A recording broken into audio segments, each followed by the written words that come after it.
Hello বন্ধুরা। তো তোমরা সবাই কেমন আছো? দেখো, বাপের বাড়ি থেকে চলে এসেছি ননদের বাড়ি। এখানে ওদের বাড়িতে নামযজ্ঞ হচ্ছিল, তো আজকে লাস্ট দিন, ভাবলাম এখান দিয়ে যাওয়ার পথে তো বাদে, তো ঘুরে যাই। দেখো, আবির রং মাখিয়ে কি করেছে। আর তোমাদের দাদাভাই এই খাটের পর শুয়েছিল, এসে ওনাকেও মাখিয়ে দিয়েছে। উনি এখন রাগ করে বাইরে গেল, আর আমি এই খাটটা একটু ঝেড়েছি। আর এদিকে দেখো, আমার জামাটা আমি চেঞ্জ করতে হয়েছে, সাদা জামা পরেছিলাম, এসে এই রংটা দিয়ে দিল। ছেলেকে খাওয়াচ্ছিলাম, কি আর বলবো, দেখো অবস্থা। আবিরের ভিতরে আবার একটা রং মাখিয়েছে। আর এই যে ছাদ থেকে একটা পেয়ারা এনে দিল তোমাদের দাদাভাই, সেটা আমি খাচ্ছি।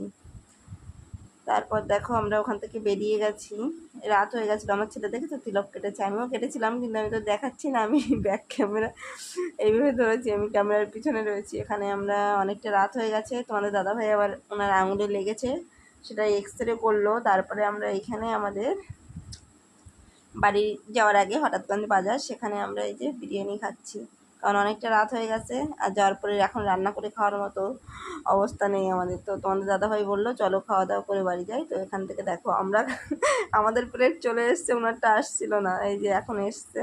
তো কারা কারা বিরিয়ানি খেতে ভালোবাসে অবশ্যই বলো বন্ধুরা। বাই, ভালো থেকো।